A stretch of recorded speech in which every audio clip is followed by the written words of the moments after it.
Prečo je ťažké jednoducho odpustiť a ísť len tak ďalej? Pretože odpustenie samo o sebe neprinesie späť dôveru, spojenie a ani pocit bezpečia. Áno, môže nám poskytnúť pocit vnútorného pokoja, keď pustíme hnev a očakávania, že nám niekto vráti to, čo vzal, ale ani najúprimnejšie ospravedlnenie nenahradí stratenú dôveru.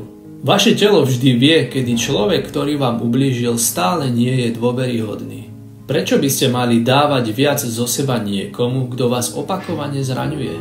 Ak ten človek nie je ochotný vypočuť vašu bolesť, uznať ju a prevziať zodpovednosť, tak odpustenie nestačí.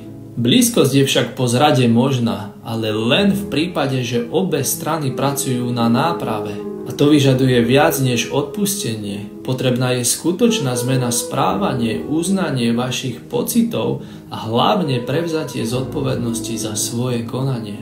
Odpustenie je len prvý krok na ceste k dôvere, nie jej cieľ.